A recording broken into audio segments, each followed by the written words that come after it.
Next है money market instruments. Means ऐसे कौन सी चीज़ें हैं जो मनी मार्केट में इशू की जा सकती हैं, ऐसे कौन से फाइनेंशियल एसेट्स हैं जो मनी मार्केट में इशू किए जा सकते हैं। तो एक एक करके हम उनके बारे में पढ़ेंगे और वो कौन इशू करता है, कैसे इशू करता है, ये सब पढ़ेंगे।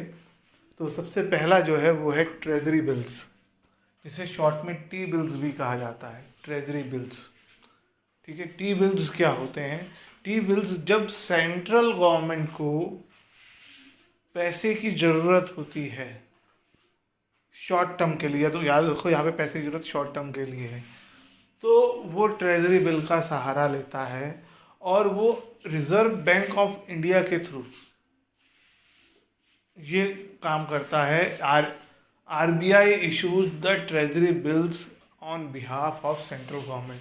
सेंट्रल गवर्नमेंट खुद इशू नहीं करती है, bank issue, reserve bank of India issue करता है, जो हमारा सेंट्रल बैंक है इंडिया का, वो इशू करता है और उससे जो वो पैसा आता है वो सेंट्रल बैंक तक पहुंचता है।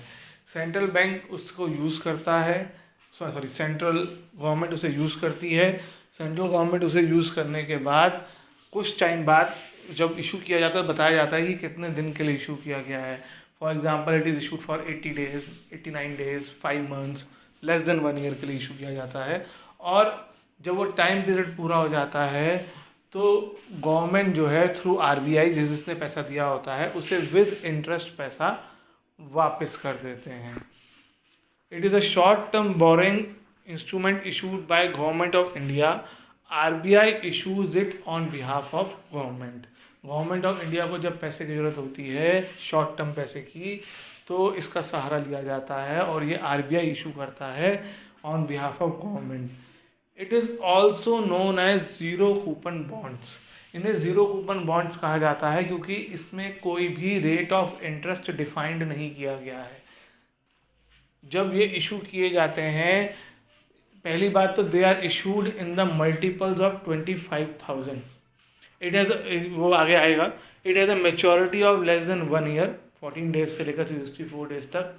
It is issued in the multiples of 25,000।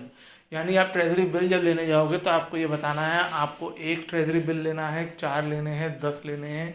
एक ट्रेजरी बिल की प्राइस है 25,000, लेकिन आपको 25,000 नहीं पे करने हैं, यही इसमें इम्पॉर्टेंट है।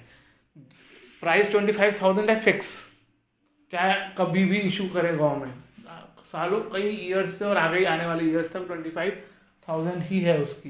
लेकिन गवर्नमेंट क्या करती है, जब इशू करती है तो टाइम पीरियड और जो करंटली मार्केट में रेट ऑफ इंटरेस्ट चल रहा होता है उसके हिसाब से ये इसमें डिस्काउंट पे इशू करती है।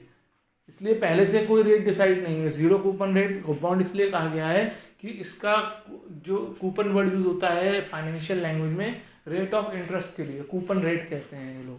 तो कोई रेट ऑफ इंटरेस्ट इसमें पहले से डिसाइडेड नहीं है। अब आज की डेट में अगर मान लो सेंट्रल गवर्नमेंट को जरूरत पड़ती है पैसे की, तो जो मार्केट में रेट चल रहा होगा और 50 डेज या 60 डेज जितने दिन के लिए इशू किया होगा उसके हिसाब से इंटरेस्ट निकाल कर, सपोज 600 रुपीज़ इंटरेस्ट आया, तो गवर्नमेंट क्या करती है कि इशू प्राइस 25,000 माइनस 600 यानी 24,400 रख देती है।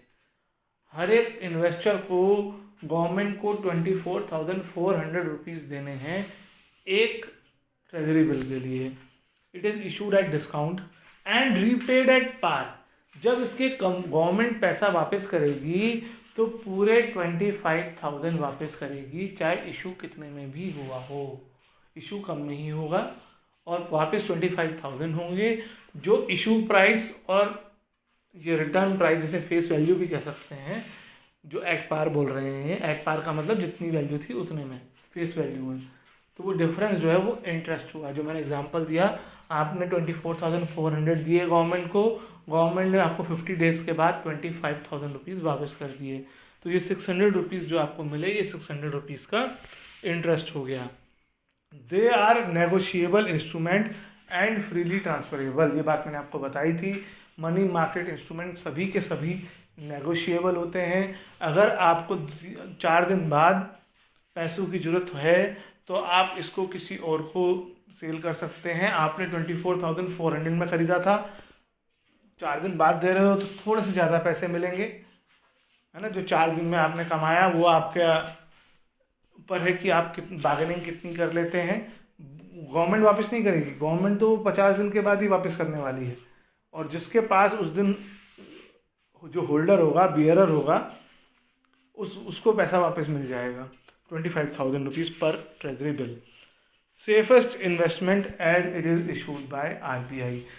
कोई सिक्योरिटी तो नहीं रखी जाती है, लेकिन क्योंकि ये आरबीआई इशू कर रही है, आप गवर्नमेंट को पैसा दे रहे हो, तो इसके डूबने के चांसेस मिनिमम है ना। गवर्नमेंट तो तभी डूब सकती है जब गवर्नमेंट बचे ही नहीं, कोई गवर्नमेंट ऑफ इंडिया ही ना रहे, ऐसा तो होगा ही नहीं।